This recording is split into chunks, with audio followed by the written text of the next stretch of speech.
Welcome back. We are approaching the end of New Shape Forum. And in this ending, we are discussing needed changes on the global level. So I can see a panel over there where we're going to discuss what we can do with UN and in other levels when it comes to the international field. But we are also talking about some very concrete ideas. And you are here with one, Georgios Kostakos. You have also an experience from the UN, but today you are co-founder and executive director of FOGS, and that's the Foundation for Global Governance and Sustainability. And you have an idea that is a little bit similar, I think, to what we talked to with Dahl about, namely a Global Resilience Council. What is that? Thank you very much for the invitation first, and it's great to be here. And yes, indeed, it is compatible with what we heard before from Arthur. The idea is that we need some kind of a security council for non-military threats, because what we see today is, on one hand, a security council that's paralyzed at the UN because of big power confrontations, disagreements. We may be heading to another Cold War. And also, some people would like to see the Security Council take over agenda items like climate, but that is not accepted by developing countries. It would give it would securitize such issues which are not only security issues. They are issues of human security or of resilience. That's why we bring this new idea, a new council that would be a Security Council for non-military threats, right? But the Security Council... I would say, yes. I'm not going to interrupt too much, but that it gives an answer to the big question that was sent out by the UN in the UN 75 process, where what do people acknowledge as the biggest risks in their life? And that was not armed conflict, it was climate and it was environment. So I guess this is answering to some of these. And now we know that there are also health issues, like the pandemic, right, that we had, and food security issues. So there is a whole range of issues which are not military in nature. And of course, you study them all at the Global Challenge Foundation, but many of them need certainly the cooperation of everybody to be resolved. They're global issues in nature. And we don't have a forum where you discuss them from the framework, the legal framework, to the implementation. Implementation especially is a problem.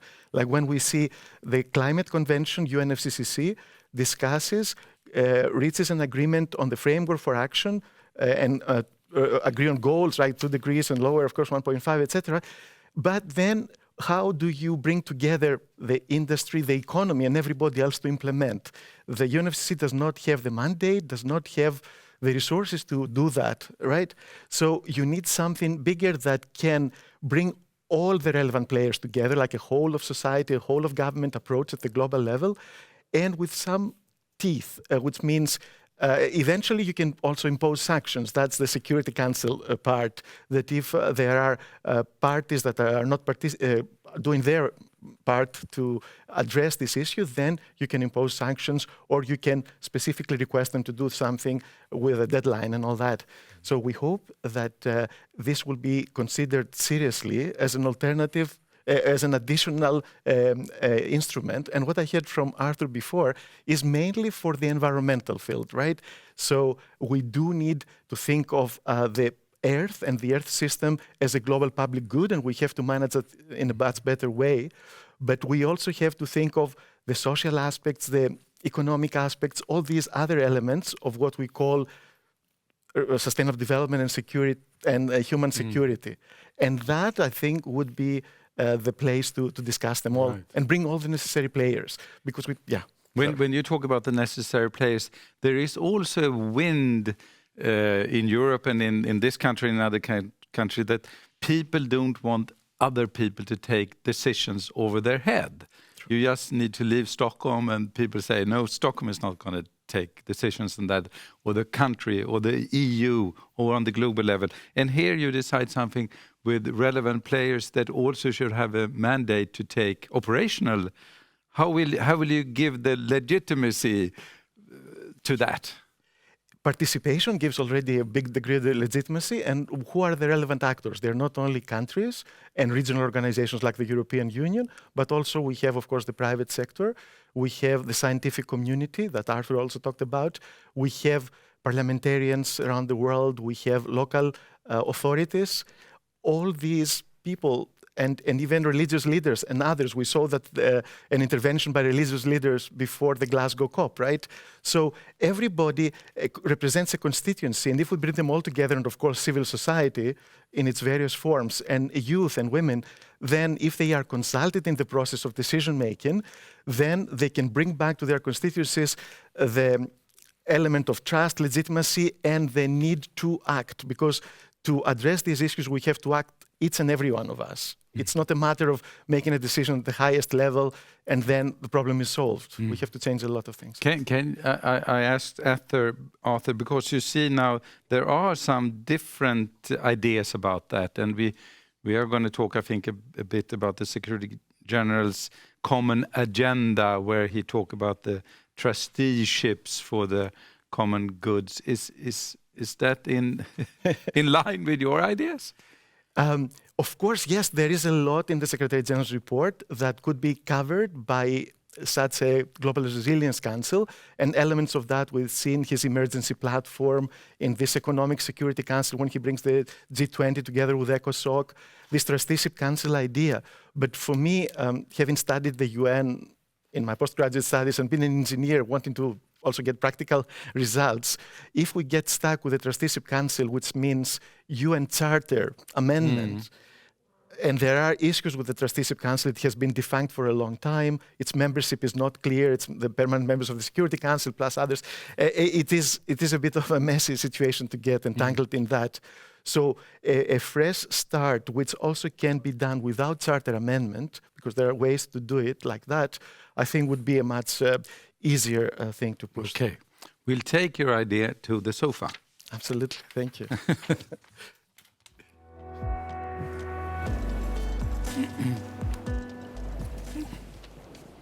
And here I'm happy to have Pelle Enarsson, who is a senior advisor at the UN Foundation, Anja Olin-Pape, who is our head of youth policy and also responsible for our UN track here at the GCF. And then we have Arthur, and together with, and did you have a possibility to listen to the suggestions?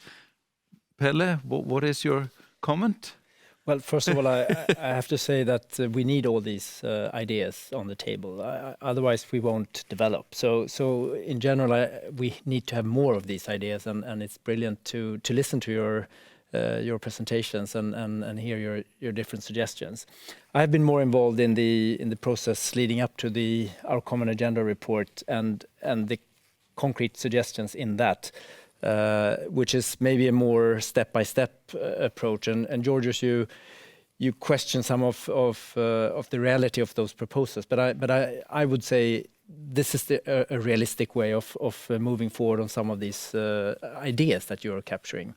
And the Trusteeship Council idea needs to be explored, and that's exactly what the SG is suggesting in the Secretary General is suggesting in his report. It's not, how to negotiate a change in the charter, but the Trusteeship Council is there, and it could be a vehicle. But then there are a couple of other proposals that you also mentioned, some of them, Georgios. I think the emergency platform that is suggested by the Secretary General is an interesting one, because we need to start wiring the international community for new challenges, and we know that they are coming. For instance, if there will be huge climatic events with massive population movements, how do we deal with that in a more cooperative way? So the wiring of the system, the preparedness, I think is really crucial. So that proposal is good. I would like to mention two more. The biannual meeting between the G20, ECOSOC, the Secretary General, and the international financial institutions. That's another interesting proposal where some of the discussion we heard before in the just transition discussion might be picked up, where you can get a more coherent approach with all the different actors. So I see some potential in that. And finally, there is a proposal also to use the Peace-Building Commission. We have not talked a lot about that. We have been talking about climate, but the Peace-Building Commission is, the Secretary General is also proposing, let's look at what geographic areas we discuss in the Peace-Building Commission and also what substantive areas, because I think sometimes we can use investment in peace building also for the just transition that we just heard about. It's definitely a potential. And if we can expand the scope of the work of the Peace Building Commission, it's an interesting one. And there you have legitimacy because you have members that are appointed throughout the membership system. So it already from the start, it has that buy-in from member states. We can come back to some of these suggestions. May I ask you, Anja, what is your comments when you hear these two I think rather they're concrete examples? I think they're both concrete and visionary, and that is a really important aspect of the discussion. And I think what they also have in common, and what I really do think that we need to become better at in the international community, is to stop doing things in silos and really connect the different issues that people experience in their everyday lives also on a global institutional level, where we have a tendency to do things quite separately in silos. But I do agree that there are many steps ahead before we can reach these pretty big changes. And I think that the process now with the Secretary General's report and Stockholm Plus 50 and other political meetings that we've seen and heard about today are really sort of great opening to create the momentum and move things forward to make sure that we move the barriers forward on some of these ideas and suggestions. Now I would like help from you to say what is the difference between your suggestions. Can you start off, Georgios? Can you see what's wrong with Arthur's suggestion, or what is good? Wrong, and we won't fight about it. Right. What has he picked up from yours? Yeah, I think they're developed in parallel in a way, but you can see a common element or common elements of global governance as we see should be in the future, as needs to be. Because both of us have experience with the UN and we have seen it over decades, how it works, what works and what does not work. And what we see is, I think we agree we have to engage all the stakeholders in one way or another, right? We agree that there has to be some kind of a binding decision-making body for the respective areas, because up to now, this network multilateralism that the Secretary also talks about, the Secretary General, or this polycentric system is good, of course. You are aware of many nodes in the system and actors, but at some point when a decision has to be made and we have one planet, there has to be at least a convening authority, a place where they all come together to decide. Because if we leave it completely to its anarchy. So I think, we are moving in the same direction with Arthur. We'll see what he says also. But I think it's complementary. We could coexist. Yeah. Arthur, what's wrong with Georgios? No, there's nothing wrong. I think what's important is the processes. And I think we're talking about common processes of opening up, of going beyond silos, of involving more stakeholders. Everybody feels that they've been listened to, and that what is coming out of the process is something that they can buy into, because they see everybody's taking their role. And so whether it has one name or another, I think is less important. We took that particular framework partly because the Global Challenges Foundation and the Climate Change Group wanted to look at that, the kind of an idea, what might it take. But we looked first at what are the functions that need to be done? How do we make the system work at the global level? And then we can say which of these elements might catch the imagination of the key actors and go first.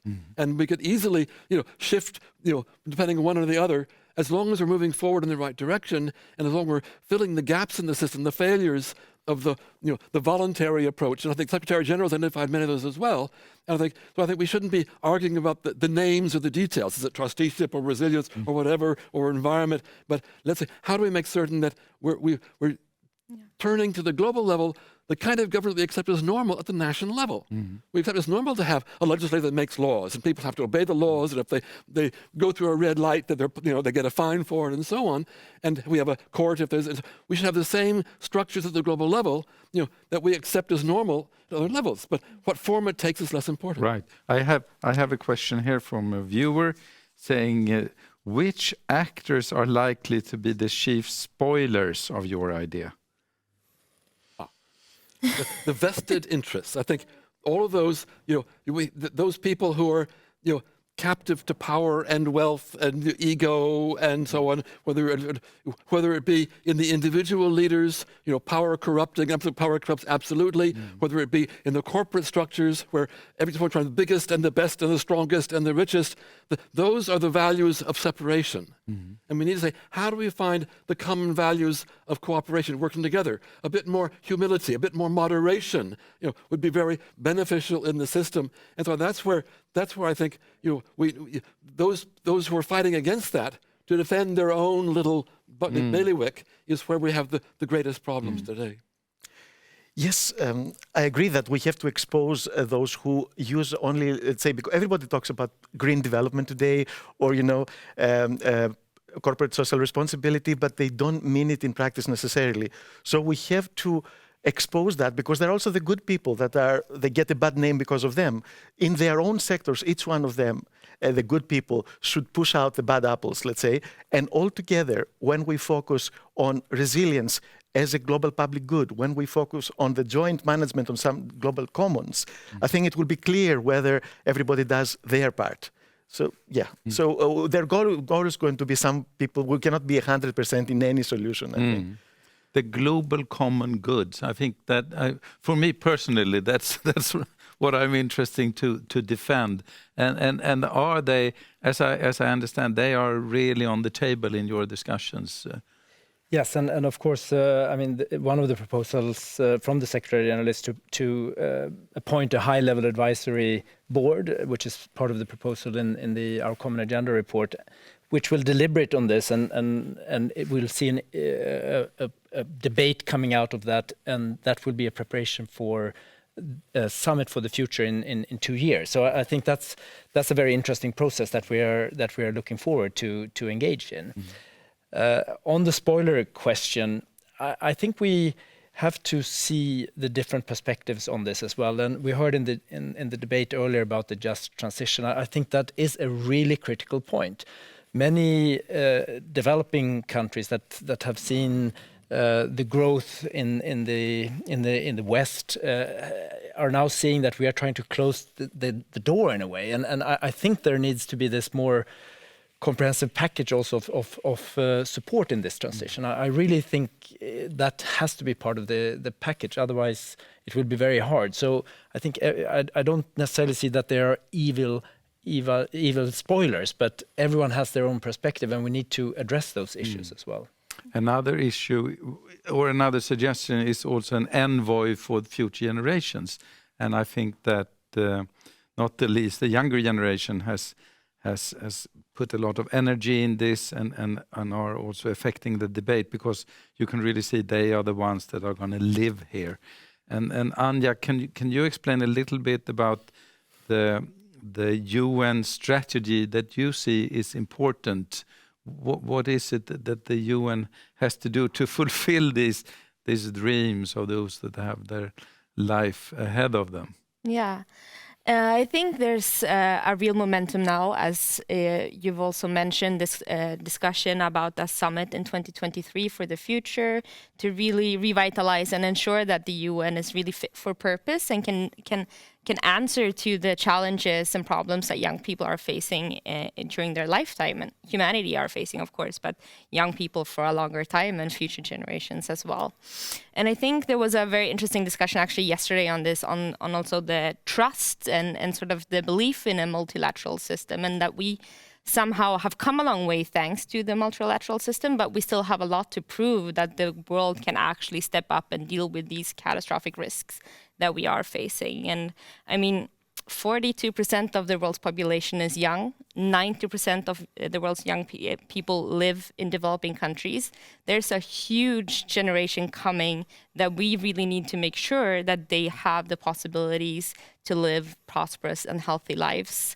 And of course, the envoy for future generations, or the concept of looking at rights of future generations, I think is very interesting, not only because it doesn't really answer to the youth inclusion issues of the UN, but it does answer to a lot of the asks of the young climate movement in terms of that we have to make sure that decision making is not only based on quarterly reports or the next election, but really long-term consequences of the lives that we're living today.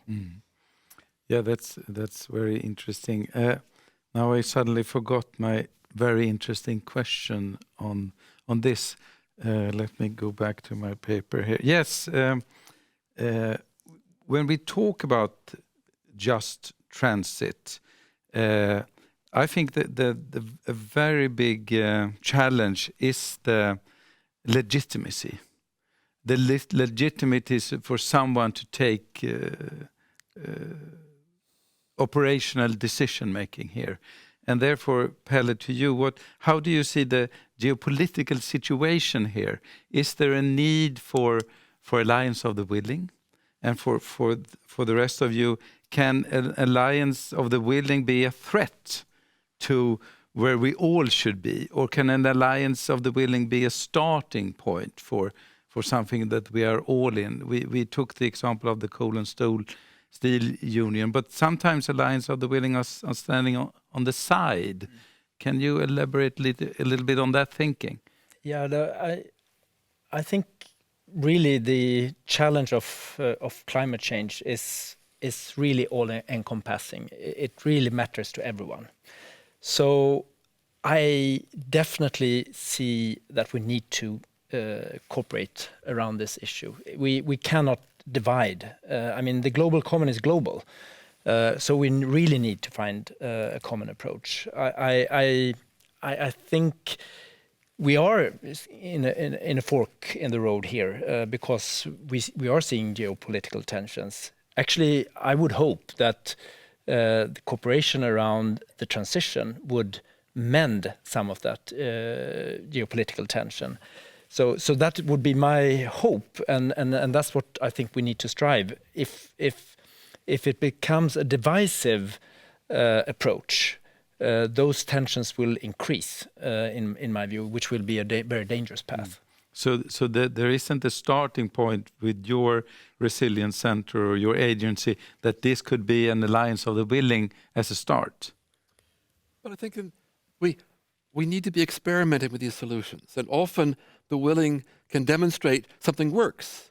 They may start on a smaller scale, and they show, well, we're applying these principles, and we've made this kind of progress, and everybody is benefiting. Then others say, well, it's been shown to work. Maybe we'll buy into that.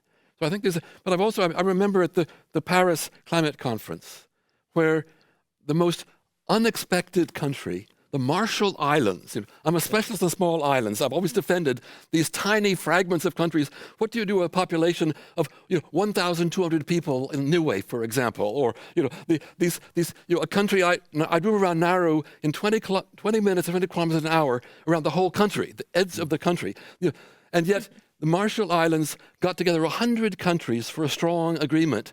Suddenly we've got secretly in advance. And they sort of led the process to the success. So I don't think we should say these are marginal. We need to get creative ways of breaking through the barriers and going forward and resolving some of these issues and showing that they work. And then people will buy into it when they see this is not just some theory, but it's actually happening. Yes, but we have to do this exactly as a group of friends, like we're talking about the Global Resilience Council. You don't create your own Global Resilience Council when it's not global. I mean, you cannot really have the effect that you want. Even the European Union may take, let's say, bold measures to address climate change, but if everybody else on the planet doesn't take similar measures, then it cannot be solved, the problem. So in the process that we have in front of us, like with Stockholm Plus 50, the 2023, right, Summit of the Future, then we need groups of friends or countries and other stakeholders who will join forces to push so that in these fora we have a positive outcome. They'll try to persuade their peers that there is something in there for them. And what Pelle said also before is we cannot only have, let's say, come over here, it's an environmental issue. We have had our development. We live at a good level here in the north and the west. And then you join now in whatever, not using the resources that you have available. No, we cannot say that. It has to be a parallel move to more equity, more there is something in it for everybody. Yes.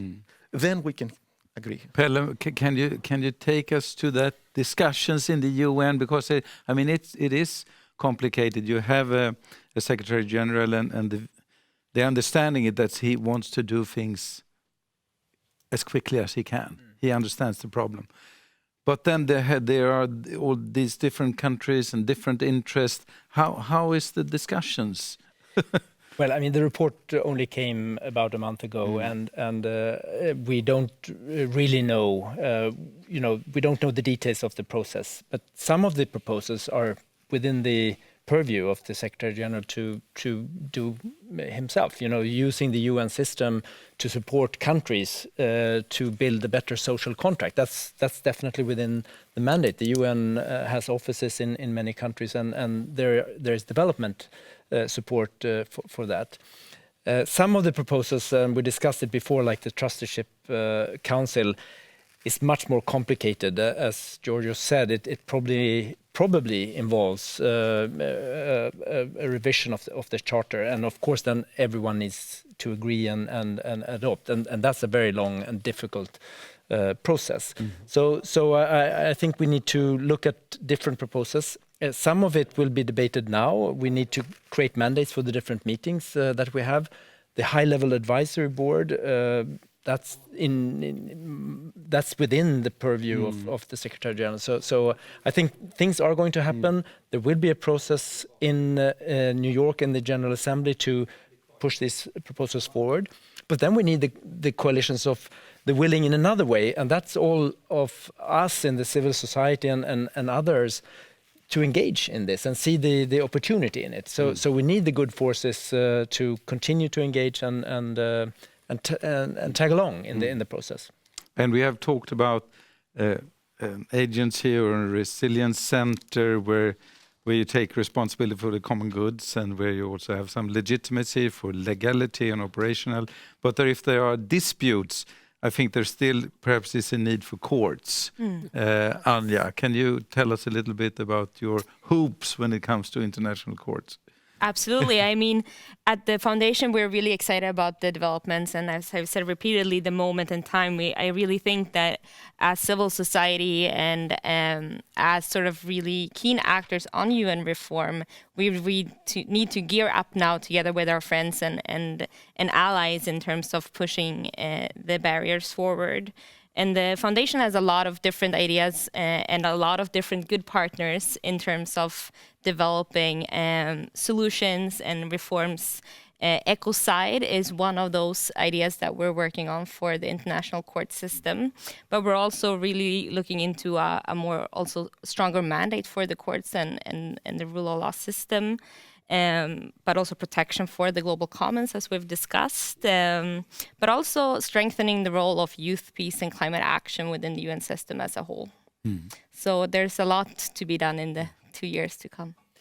No, this is not about court, so I don't know if you want to continue. No, because this will be the last say. Yeah, no, because I think one dimension which I really think we need to think through very carefully is to engage people in this. With all of what we have talked about here, if the politicians don't hear their voters ask for this, they won't do it. So there's a real need to engage people all around the world on this agenda. And Anja, you mentioned youth. I think the youth movement is really, as I see it, the big hope for the future, because they will demand these changes. Right. And the leaders of those countries where there will be a huge young population, they will need to find solutions for the new jobs, the education that is required, and the political engagement of young people. So that's where the strongest pressure will come, I think. Yeah, and therefore I think it's very interesting that the UN also is making these big inquiries to people around the globe. And I can just say, yes, I have, as a former politician, engagement and good statistics, and then it's time for decision making. Arthur, you want to say? I think that this wonderful decision on the 8th of October by the Human Rights Council to accept the human right to a healthy environment is an important breakthrough that will then open up the channels of justice to human rights to all these environmental issues. So I think we've seen some progress, and that was led by a few countries willing, the perfect example that we can now follow through with that and take it forward. Maybe just very quickly coming back to the question that you asked before on sort of threats to these ideas and decisions. I think one threat is also to ensure, or that we have to ensure that the process now moving forward to Stockholm Plus 50 and the Summit of the Future is really inclusive, that civil society is involved, and that we have a really open and sort of just process as well to make sure that the results of these conferences are legitimate and also recognized by the people, and especially by young people. Yeah. Very good ending. Thank you very much. Thank you. Thank you, the panel. Thank you. And I think that we have Johan Rockström aboard. Yes, hello Jens. Yes. I'm here. We are here to round up. And I know you've been in and out, as you often are, Johan, with different stakeholders and discussing and giving some research evidence to all of us. How can you help me how should we use all this knowledge that we have gotten here at the Global Challenge Foundation, and with questions, with debates, and how do we go forward? Yeah, no, it's a really good question, Jens. And I would like to start by saying that I think there is quite some homework to be done to really catalog all the insights that have been shared during the entire New Shape Forum. And there's so many insights and so many ideas and so many solutions that it would almost be it's really unfair to even try and kind of already spontaneously there is still some deeper insights, but just a few reflections. I mean, one which I think is really heartening in my mind is that throughout the entire New Shape Forum there has been a very strong focus on on the potential of really enabling a transition that is in par with the scientific necessity. That we're not talking about utopia, that in fact, despite the fact that the diagnostic shows on catastrophic risks, shows on emergency, shows on exponential journeys towards a safe, resilient, and just space for human future on Earth, it's interesting to see how all these very experienced voices have actually expressed that, look here, it's not as if we have an empty toolbox. We have a toolbox that actually has some very tangible, very effective, and very scalable solutions in the governance space. So that I think is one entry point. The second entry point, which follows on that, is also that I think voice after voice after voice, if I make my own interpretation at least, shows, which I personally strongly support as well, is that there's no silver bullet here. We're talking about basically all hands on deck, meaning all policy options on deck. For example, that we have to consider both the most extreme bans on doing wrong, like, for example, the Non-Proliferation Treaty on Fossil Fuels, which is gaining traction in the world, inspired by the Non-Proliferation Treaty on Nuclear Weapons, which is very deeply embedded in the Global Challenges Foundation's Global Risk Report, all the way to setting the pricing right and having the right incentives on the market.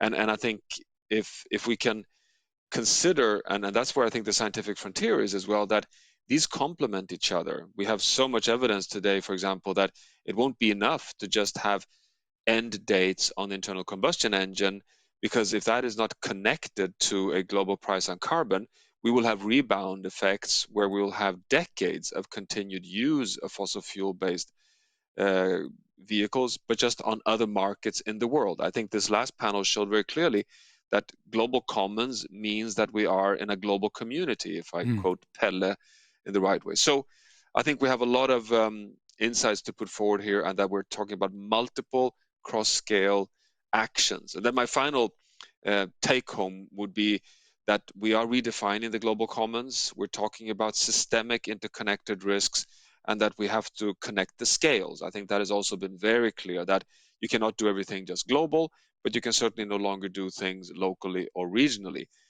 And as you know, I have my own passion here, which also came up in the last panel, that I think building up large enough coalitions of the willing, large enough alliances of success can connect and start spilling over to leading up to global action, so to say. So I think it's a messy picture. It is very complex, but I think we're getting many really nice nuggets that are worth piecing together in typically Swedish smorgasbord. So thank you very much, Johan Rockström, for that. You really summarized, I think, a lot of the ideas in just a short time. So thank you very much for being with us here today. And it's always good to have something scientifically based in all our wishes for the future. Thank you for being with us. And I would also like to thank you all for participating in the New Shape Forum. One day after another in 2 days, and the panel, thank you, and not the least all the viewers that are there. I think this program will also be possible to see on, if it's YouTube or on our homepage. And I look forward to see you again in the New Shape Forum 2022.